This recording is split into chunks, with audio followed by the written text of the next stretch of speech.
Imagens de Escorpião.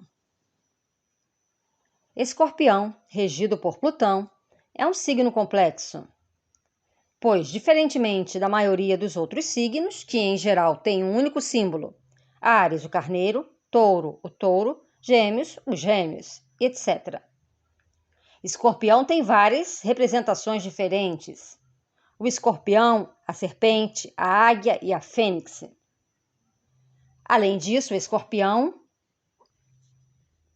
é muito mais do que apenas um signo do zodíaco, onde o seu Sol, Vênus, Marte ou ascendente podem estar, pois também representa um princípio ou faceta da vida ao qual todos estamos sujeitos.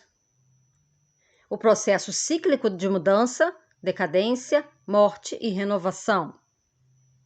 As diferentes imagens associadas com esse signo ilustram os tipos de morte e transformações que são parte de um processo evolutivo universal.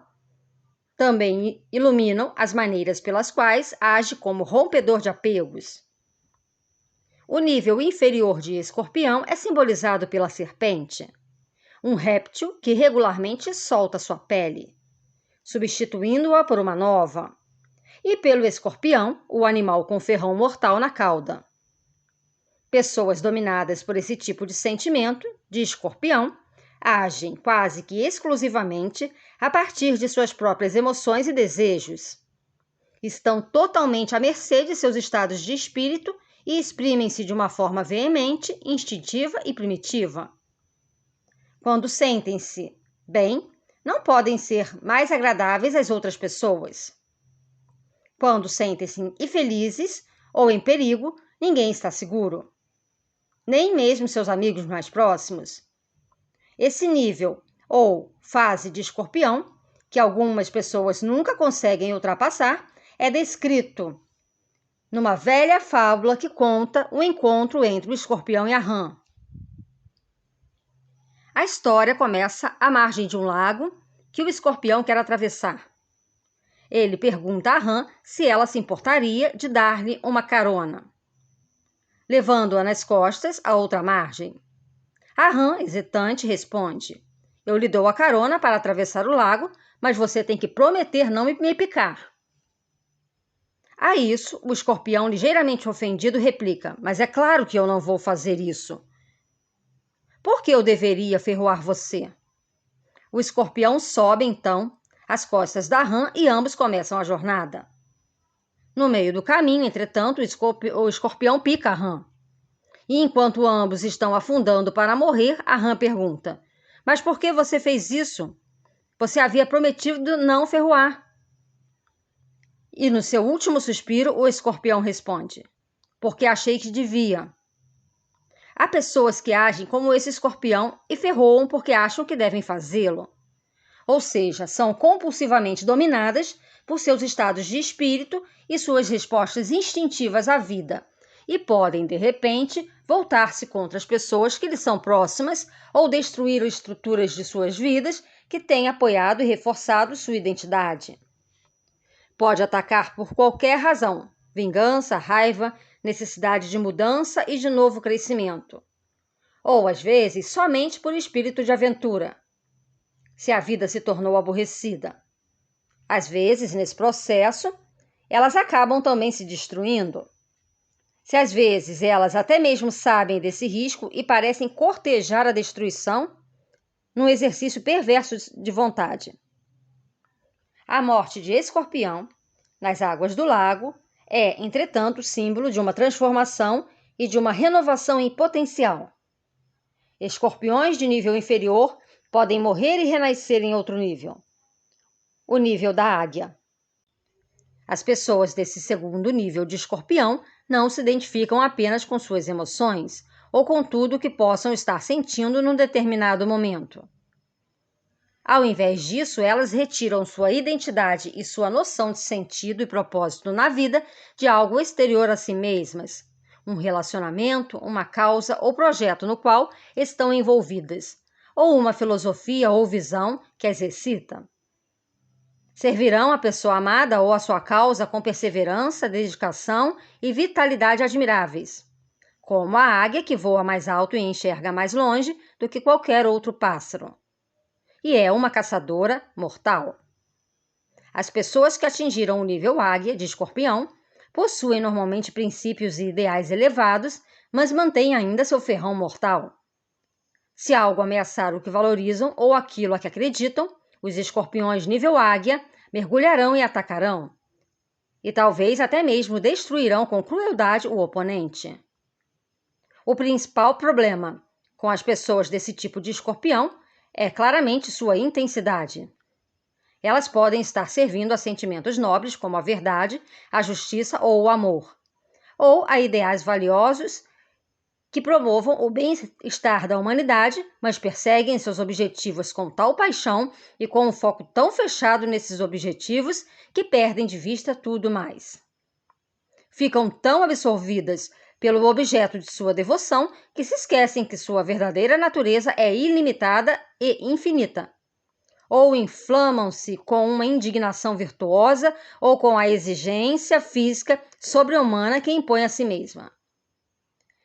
É preciso que haja um estágio seguinte de crescimento. Uma outra ego-morte, e isso acontece quando a fênix pode nascer.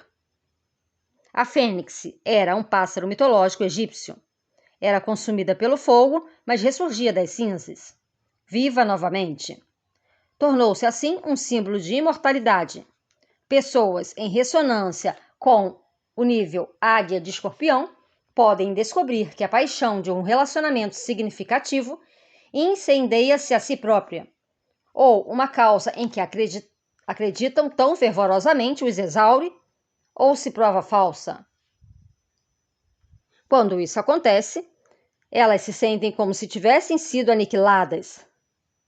Como a fênix, foram reduzidas a cinzas e podem permanecer nesse estado por algum tempo, antes de levantarem-se renovadas de seus restos queimados.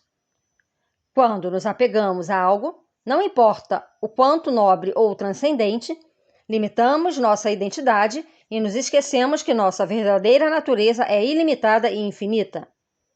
No processo de crescimento em direção a uma maior integridade, temos de deixar para trás nossos apegos, com o objetivo de apreendermos que aquilo que realmente somos é a parcela de nós que permanece quando tudo mais que pensávamos ser nos é tomado. Através do trânsito, Plutão representa uma força que despedaça nosso ego-identidade até que descubramos nossa essência. O eu transpessoal, o íntimo eterno e universal de nosso ser. Trata-se de uma lição difícil, que Plutão, em trânsito, nos trará repetidamente, colocando-nos de joelhos. Podemos ainda ter relacionamentos, crenças, causas e ideais e apreciá-los, mas precisamos nos lembrar de que nossa identidade verdadeira é mais básica, não depende de nenhuma dessas coisas. Imagens da descida. O domínio de Plutão era um mundo subterrâneo, e em termos psicológicos, um mundo subterrâneo é sinônimo de inconsciente. O ego é o centro da consciência, o centro daquilo de que temos consciência ou com quem nos identificamos. Entretanto, além do nível egóico de percepção, está o inconsciente. Todos aqueles atributos e elementos do nosso ser com os quais ainda não tivemos contato ou com os quais ainda não nos integramos. A natureza da vida é mover-se em direção à totalidade. E Plutão serve a esse impulso, rompendo os limites e apegos do ego e forçando-nos a reconhecer a parcela de nós que o ego excluiu da consciência. Já discutimos como Plutão age para nos colocar em contato com nossa universalidade e ausência de limites. Algo com que maior parte de nós não está conscientemente sintonizada.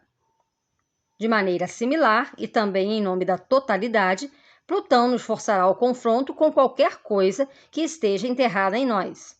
Seja nosso potencial intocado, sejam nossos demônios e complexos reprimidos, os trânsitos de Plutão evocam imagens de descida. Uma viagem ao mundo subterrâneo do inconsciente. Uma viagem de descoberta do que está escondido dentro de nós. Deve-se enfatizar novamente que o inconsciente não é apenas o depósito das emoções complexos e sentimentos negativos ou destrutivos que nos recusamos a reconhecer. Embora não faltem demônios desse tipo à espreita nas profundezas de nossa psique. O inconsciente também é o repositório de potencial não desenvolvido e de traços positivos que ainda precisam ser reconhecidos e integrados. Mais tarde examinaremos o tesouro enterrado que se esconde em nosso inconsciente. Mas, em primeiro lugar, precisamos nos confrontar com o monstro.